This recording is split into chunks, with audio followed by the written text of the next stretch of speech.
അസ്സലാത്തു വസ്സലാമു അലാ അഷ്റഫി റസൂലില്ലാ വഅലാ അലിഹി വസ്വഹ്ബിഹിൽ ഫായിസീന ബിറിദല്ലാഹ് അമ്മാ ബഅദ്. ബഹുമാന്യരായ അതിഥികളെ, മഹത്തായ ഈ സംഗമത്തിൽ സംബന്ധിക്കുന്ന കേരള നദ്വത്തുൽ മുജാഹിദീൻ്റെയും ഇത്തിഹാദ് ശുബാനുൽ മുജാഹിദീൻ്റെയും MSMൻ്റെയും MGMൻ്റെയും സാരഥികളെ, അധ്യാപക സുഹൃത്തുക്കളെ, ഈ മഹത്തായ സദസ്സിൽ ഇതിൻ്റെ അലങ്കാരമായി സംബന്ധിക്കുന്ന പ്രിയപ്പെട്ട വിദ്യാർത്ഥി സുഹൃത്തുക്കളെ, റബ്ബിൻ്റെ മഹത്തായ അനുഗ്രഹത്താൽ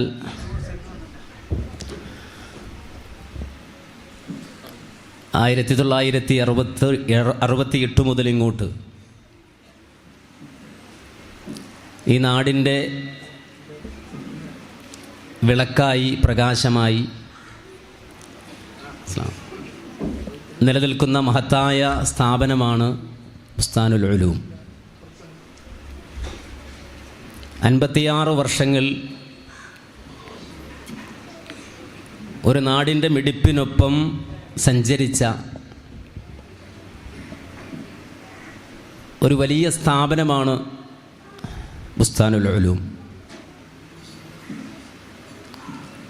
5 സെൻറ്റിൽ ആരംഭിച്ച്, അല്ലെങ്കിൽ 5 സെൻറ്റിൽ താഴെയുള്ള ഒരിടത്തിൽ നിന്ന് ആരംഭിച്ച് 56 വർഷങ്ങൾ പിന്നിടുമ്പോൾ ഈ മഹത്തായ സ്ഥാപനം ഒരു യൂണിവേഴ്സിറ്റിയായി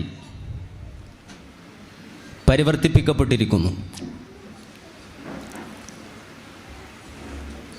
KG മുതൽ PG വരെ എന്നൊരു അലങ്കാര ഭാഷയിൽ പറയാൻ കഴിയുന്ന വിദ്യാഭ്യാസ സ്ഥാപനങ്ങൾ ഇവിടെ പ്രവർത്തിച്ചു വരുന്നു. കാലിക്കറ്റ് യൂണിവേഴ്സിറ്റിയുടെ അഫിലിയേഷനുള്ള ഒരു മഹത്തായ സ്ഥാപനമാണിത്. ഇത്തരമൊരു സ്ഥാപനം ഇവിടെ നിങ്ങൾ തിരുവനന്തപുരം വരെ സഞ്ചരിച്ചാലും ഇത്തരം ഒരു ക്വാളിഫൈഡായ ഒരു സ്ഥാപനം കണ്ടെത്തുക സാധ്യമല്ല. അത്രമാത്രം ഉയർന്ന ഒരു നിലയിലെത്തിയ ഉന്നത സ്ഥാപനം അതിൻ്റെ 60ലേക്ക് നടക്കുമ്പോൾ വരുന്ന 3 വർഷത്തെ എണ്ണിയെടുക്കാവുന്ന ദിനങ്ങൾ, അഥവാ 1111 ദിവസങ്ങൾ കൃത്യമായ പ്ലാനിങ്ങോടുകൂടിയും ലക്ഷ്യത്തോടുകൂടിയും മുന്നോട്ട് പോവുക എന്നതാണ് ഇതിൻ്റെ മാനേജ്മെൻറ്റ് തീരുമാനിച്ചത്. ഈ 3 വർഷത്തിനുള്ളിൽ, അഥവാ 60ലേക്ക് എത്തുന്ന ആ കാലയളവിനുള്ളിൽ ഏക്കറു കണക്കിന് സ്ഥലമുള്ള ഈ ബുസ്താനുൽ ഉലൂമിൻ്റെ ഓരോ ഇഞ്ച് ഭൂമിയും ഉപകാരപ്പെടുത്തുകയും അത് നാളത്തെ തലമുറക്ക്, വരുന്ന ജനതയ്ക്ക് ഭൗതികമായും ദീനിയായും ഉയരാനും വളരാനും കഴിയുന്ന എല്ലാവിധ സംവിധാനങ്ങളും ഒരുക്കിക്കൊടുക്കുന്ന ഒരിടമായി ഈ നാട്ടിലെ മുഴുവൻ ജനവിഭാഗത്തിനും ഓടി വരാൻ കഴിയുന്ന ഒരഭയകേന്ദ്രമായി മാറുക എന്ന വലിയ ലക്ഷ്യത്തോടു കൂടിയാണ് മുന്നോട്ട് പോകുന്നത്. അതുകൊണ്ട് തന്നെ അതിൻ്റെ 56ാമത് വാർഷികത്തിന് പ്രഖ്യാപിക്കപ്പെട്ട സമ്മേളനം 8 ദിവസങ്ങളോളം നീണ്ടു നിൽക്കുമ്പോൾ സമൂഹത്തിൻ്റെ നാനാതുറയിലുള്ള മനുഷ്യർ സാമൂഹികമായും സാംസ്കാരികമായും സാമ്പത്തികമായും വൈജ്ഞാനികമായും രാഷ്ട്രീയമായും അങ്ങനെ സമൂഹത്തിൻ്റെ നാനാതുറകളിൽ വ്യത്യസ്ത നിലകളിലുള്ള മുഴുവൻ ആളുകളും ഈ ക്യാമ്പസിലേക്ക് വന്നു ചേരുകയാണ്. 8 ദിവസത്തെ സമ്മേളനത്തിൽ ഒന്നാമതായി നടക്കുന്ന സമ്മേളനം നമ്മുടെ ചുറ്റുവട്ടങ്ങളിലുള്ള ഡിഫറൻ്റ്ലി ഏബിൾഡായിട്ടുള്ള ഭിന്നശേഷിക്കാരായ ആളുകളുടെ സമ്മേളനമാണ് ഒന്നാമത്തെ സമ്മേളനം. നമ്മൾ ശ്രദ്ധിക്കപ്പെടാതെ പോകുന്ന, അല്ലെങ്കിൽ സമൂഹത്തിൻ്റെ പരിഗണനയും ലാളനയും ഏറ്റവും അധികം ആവശ്യമുള്ള ഒരു സമൂഹത്തെ അഡ്രസ്സ് ചെയ്യുക എന്ന ലക്ഷ്യത്തോടു കൂടി നമ്മുടെ സമ്മേളനത്തിൻ്റെ 1ാം സമ്മേളനം തന്നെ ഈ നാട്ടിലുള്ള മുഴുവൻ ആളുകളും ഭിന്നശേഷിക്കാരായ ആളുകൾ സംഗമിക്കുന്ന, അവരുടെ പ്രശ്നങ്ങൾ അവതരിപ്പിക്കുന്ന, അവർക്ക് വേണ്ട നിർദ്ദേശങ്ങളും ഉപദേശങ്ങളും ഒക്കെ നൽകുന്ന ഒരു വലിയ സമ്മേളനമായി തുടങ്ങി. യുവജന സമ്മേളനങ്ങളിലൂടെ, അതുപോലെ തന്നെ സാമൂഹിക സമ്മേളനങ്ങളിലൂടെ, വൈജ്ഞാനിക സമ്മേളനങ്ങളിലൂടെ, അറബിക് സമ്മേളനങ്ങളിലൂടെ, അവസാനം 22-ാം തീയതി ഈ നാട്ടിലെ മുഴുവൻ ആളുകളും സംഗമിക്കുന്ന കുടുംബ സമ്മേളനം അടക്കമുള്ള വിപുലമായ പരിപാടികൾ നമ്മുടെ കോൺഫറൻസിൻ്റെ ഭാഗമായി നടക്കുന്നതോടൊപ്പം തന്നെ ഈ 8 ദിവസങ്ങൾ നീണ്ടു നിൽക്കുന്ന ഒരു എക്സിബിഷൻ, നമ്മുടെ ജീവിതത്തെ പ്രതിഫലിപ്പിക്കുന്ന ദ ലൈഫ് എന്ന പേരിലുള്ള ഒരു എക്സിബിഷനും ഈ ക്യാമ്പസിൽ നടക്കുകയാണ്. ഈ സമ്മേളനം നടക്കുമ്പോൾ അതിലേറ്റവും പ്രാധാന്യത്തോടെ അതുകൊണ്ട് ലക്ഷ്യം വെക്കുന്നത് വരുന്ന 3 കൊല്ലക്കാലം അഥവാ നേരത്തെ പറഞ്ഞ 1111 ദിവസങ്ങൾ ടാർഗറ്റ് ചെയ്തുകൊണ്ടുള്ള നമ്മുടെ ക്യാമ്പസിൻ്റെ വിപുലീകരണ പ്രവർത്തനങ്ങളാണ്. വിപുലീകരണ പ്രവർത്തനങ്ങൾ എന്ന് പറയുമ്പോഴും നമ്മൾ അവിടെയും ആരംഭിച്ചത് കരുണയുടെ പ്രൊജക്റ്റാണ്. നമ്മളത് 6 മാസത്തിനുള്ളിൽ ആ പ്രൊജക്റ്റ് പൂർത്തിയാക്കണം എന്ന ലക്ഷ്യത്തോടു കൂടിയാണ് മുന്നോട്ട് പോകുന്നത്. ആ കരുണയുടെ പ്രൊജക്റ്റ്, അതിൻ്റെ നിർമ്മാണോദ്ഘാടനം ഇന്നിവിടെ നിർവഹിക്കപ്പെടുകയാണ്. കരുണാഭവൻ നമുക്കറിയാം, ഏകദേശം 10-14 വർഷക്കാലമായി നമ്മുടെ ക്യാമ്പസിൽ പ്രവർത്തിച്ചു വരുന്ന വലിയൊരു സ്ഥാപനമാണ്. ആ സ്ഥാപനം ചെയ്തുകൊണ്ടിരിക്കുന്ന സേവനങ്ങളെ സംബന്ധിച്ച് നമുക്കെല്ലാവർക്കും അറിയാം. പല ആളുകളും അത് ശ്രദ്ധിക്കുകയും പല നിലക്കും പരിഗണിക്കുകയും ഈ സ്ഥാപനത്തിൻ്റെ ഹൈലൈറ്റ്സായി തന്നെ അത് പ്രഖ്യാപിക്കുകയും ചെയ്തിട്ടുണ്ട്. അതുകൊണ്ട് തന്നെ നമ്മുടെ നിർമ്മാണ പ്രവർത്തനങ്ങളിൽ ആദ്യമായി ഈ കരുണയുടെ ബിൽഡിങ്, അതിന് നമ്മൾ മുൻതൂക്കം നൽകാൻ കാരണം അതിൻ്റെ ഒരു നിർബന്ധിതാവസ്ഥ എന്താണ് എന്ന് ചോദിച്ചാൽ, ഇപ്പോൾ അവർ പ്രവർത്തിച്ചു കൊണ്ടിരിക്കുന്ന ബിൽഡിംഗ്, അവർക്ക് ട്രെയിനിങ് കൊടുക്കുന്ന, അവരെ പഠിപ്പിക്കുന്ന, പരിശീലിപ്പിക്കുന്ന അധ്യാപകർ, അവർക്കെല്ലാവർക്കും അറിയാം, നമ്മുടെ മക്കളെപ്പോലെ ഓടി നടക്കുവാനോ ചാടി നടക്കുവാനോ അവരുടെ ആഗ്രഹങ്ങൾ പറയുവാനോ അവർക്ക് സാധ്യമല്ല. അവർക്കും അവരുടേതായ ആഗ്രഹങ്ങളുണ്ട്. ആ ആഗ്രഹങ്ങൾ നമ്മളിൽ നിന്ന് വ്യത്യസ്തമായിരിക്കും. നമ്മൾ ആഗ്രഹിക്കുന്ന ആഗ്രഹങ്ങളല്ല കരുണാഭവനിലെ കുട്ടികളുടെ ആഗ്രഹങ്ങൾ.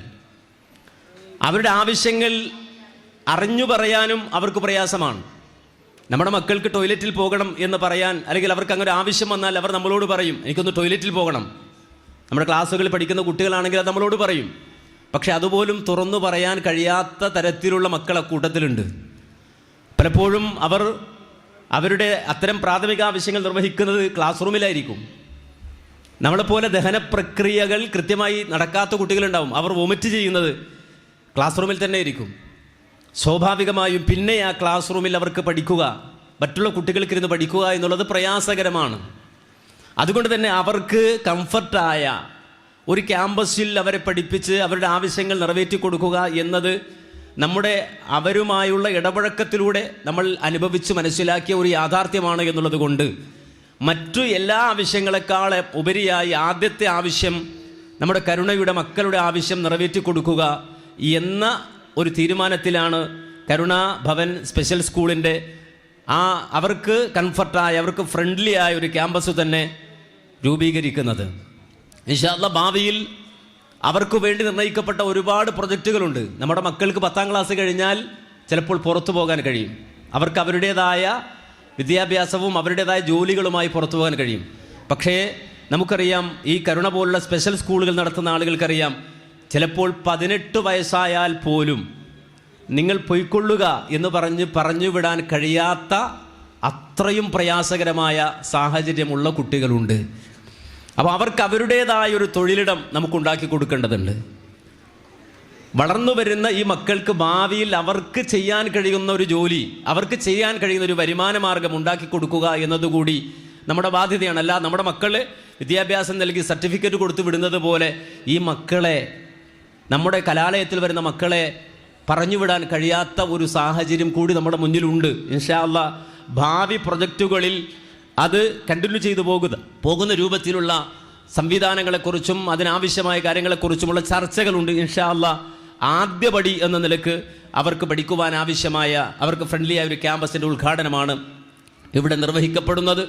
ഇൻഷാ അല്ലാഹ് ഈ പ്രൊജക്റ്റ് നടക്കുന്നതോടൊപ്പം തന്നെ നമ്മുടെ ക്യാൻറ്റീൻ, നമ്മുടെ ഈ വിദ്യാർത്ഥി സമൂഹത്തിന് യഥേഷ്ടം ഉപയോഗിക്കാൻ കഴിയുന്ന ക്യാൻറ്റീൻ്റെ ഒരു അപര്യാപ്തത ഈ ക്യാമ്പസിനുണ്ട്. ആ ക്യാൻറ്റീൻ്റെ പ്രൊജക്റ്റ് ഇതോടൊപ്പം തന്നെ നമ്മൾ മുന്നോട്ട് കൊണ്ടുപോകുന്നുണ്ട്. മാത്രമല്ല നമ്മുടെ നെക്സ്റ്റ് സ്കൂൾ, നമുക്കറിയാം ഈ ക്യാമ്പസിലെ മറ്റൊരു ഹൈലൈറ്റ്സ് ആണ് 200-ലധികം വിദ്യാർത്ഥികളാണ് ഈ പരിമിതമായ ഇടത്തിൽ അവർ പഠിക്കുന്നത്. നമ്മെ സംബന്ധിച്ചിടത്തോളം തുടർന്നുള്ള ആ നെസ്റ്റിൻ്റെ പ്രവർത്തന മേഖലകൾ, അതിൻ്റെ വികസന പ്രവർത്തനങ്ങൾ നമുക്ക് നടത്തേണ്ടതുണ്ട്. അതോടൊപ്പം തന്നെ നമ്മൾ മനസ്സിലാക്കി ബോംബെ മുതൽ കന്യാകുമാരി വരെ നീളുന്ന 6 വരി പാതയാണ് നമ്മുടെ ക്യാമ്പസിൻ്റെ മുന്നിലൂടെ കടന്നു പോകുന്നത്. എന്ന് പറഞ്ഞാൽ ഇന്ന് കേരളത്തിൽ ഇത്രയും നമുക്ക് ഒരു ഹൈവേ സൈഡിൽ ഇത്രയും മനോഹരമായൊരിടത്ത് ഉള്ള ഒരു ക്യാമ്പസ് ബുസ്താനുൽ ഉലൂമായി മാറുകയാണ്. ബോംബെ മുതൽ കന്യാകുമാരി വരെയുള്ള യാത്രികർ കടന്നു പോകുന്ന വലിയൊരു ഹൈവേ നമ്മുടെ മുന്നിൽ നമ്മുടെ ക്യാമ്പസിനോട് ചേർന്ന് വരികയാണ്. അതുകൊണ്ട് തന്നെ അതിനനുയോജ്യമായ നിലയിൽ നമ്മുടെ പള്ളിയുടെ പ്രവർത്തനങ്ങൾ, മറ്റു ക്യാമ്പസ് വിപുലീകരണ പ്രവർത്തനങ്ങൾ, ഇതെല്ലാം ഈ 3 വർഷത്തിനുള്ളിൽ നമുക്ക് പൂർത്തിയാക്കേണ്ടതുണ്ട്. ഇൻഷാ അല്ലാഹ് നമ്മുടെ ജീവിതത്തിൽ നമുക്ക് ചെയ്യാൻ കഴിയുന്ന ധന്യമായ ഒരു പ്രവർത്തനമായി, ഇഹത്തിലും പരത്തിലും നമുക്ക് പ്രയോജനപ്പെടുന്ന ഒരു വലിയ കർമ്മമായി നമ്മൾ ഇതിനെ മാറ്റിയെടുക്കേണ്ടതുണ്ട്. അതോടൊപ്പം തന്നെ ലോകോത്തര യൂണിവേഴ്സിറ്റികളുമായി നമുക്ക് ഇടപെടേണ്ടതുണ്ട്. മറ്റു ഈ സ്ഥാപനത്തിൽ പഠിച്ചു വരുന്ന മക്കൾക്ക്, വളർന്നു വരുന്ന മക്കൾക്ക് വിദേശ യൂണിവേഴ്സിറ്റികളുമായി അവരുമായി കൊളാബ് ചെയ്തുകൊണ്ട് അവരുടെ പഠനം പുരോഗമിപ്പിക്കുവാനും കൂടുതൽ എഫക്റ്റീവായി ഈ സ്ഥാപനത്തെ ഉപയോഗിക്കുവാനുമുള്ള പരിശ്രമത്തിൻ്റെ ഭാഗമായി കൊണ്ടാണ് നമ്മളിത് നടത്തുന്നത്. തീർച്ചയായും ഇന്ന് അതിൻ്റെ തുടക്കം കുറിക്കാൻ നമുക്ക് സാധിക്കുന്നു. ഈ കരുണാഭവൻ്റെ നിർമ്മാണോദ്ഘാടനത്തിലൂടെ ഇന്ന് ഈ മഹത്തായ കർമ്മം നിർവഹിക്കുന്നത് ബഹുമാന്യനായ നൂർ മുഹമ്മദ് സേഠ് സാഹിബാണ്. അദ്ദേഹം ഇവിടെ എത്തിച്ചേർന്നിട്ടുണ്ട്. അതോടൊപ്പം തന്നെ ഇതിനോട് നമ്മളെല്ലാവരും നെഞ്ചു ചേർത്ത് വെക്കുകയാണ്, ഹൃദയം ചേർത്ത് വെക്കുകയാണ്. എല്ലാവരും ഒരുപോലെ മനസ്സ് വെച്ചുകൊണ്ട് നമുക്ക് എണ്ണപ്പെട്ട ഈ ദിവസങ്ങളിൽ നമ്മളാൽ കഴിയുന്ന രൂപത്തിൽ എന്തെല്ലാം ഈ ക്യാമ്പസിലേക്ക്, ഈ നന്മയിലേക്ക്, ഈ പുണ്യത്തിലേക്ക്, ഇതിൻ്റെ പേര് അന്വർത്ഥമാക്കിക്കൊണ്ട് ബുസ്താനുൽ ഉലൂം അഥവാ അറിവിൻ്റെ പൂന്തോട്ടം എന്ന ഈ ഒരു പേരിനെ അന്വർത്ഥമാക്കിക്കൊണ്ട് ഇത് മനോഹരമായൊരു ഗാർഡനായി, മനോഹരമായൊരു പൂന്തോട്ടമായി ഈ കേരളത്തിനും കേരളത്തിന് പുറത്തുമുള്ള ആളുകൾ ആകർഷിക്കുന്ന, അവർ വന്നെത്തുന്ന ഒരു കേന്ദ്രമായി, ഒരു സുന്ദരമായ ഒരു ക്യാമ്പസായി നമ്മൾ രൂപപ്പെടുത്താൻ നിയ്യത്താക്കി തയ്യാറാക്കി അള്ളാഹുവിനോടുള്ള പ്രാർത്ഥനയോടെ റബ്ബിനോട് പ്രാർത്ഥിച്ചുകൊണ്ട് ഇറങ്ങുകയാണ്. എല്ലാവരും ഇതിനോട് മനസ്സുകൊണ്ട്, ശരീരം കൊണ്ട്, സമ്പത്ത് കൊണ്ട് എല്ലാ നിലക്കും ചേർന്നു നിൽക്കണമെന്ന് പ്രത്യേകം ഉണർത്തി എൻ്റെ വാക്കുകൾക്ക് വിരാമം കുറിക്കുന്നു. വൽഹംദുലില്ലാഹി റബ്ബിൽ ആലമീൻ. അസ്സലാമു അലൈക്കും വറഹ്മത്തുള്ളാഹി വബറകാതുഹു.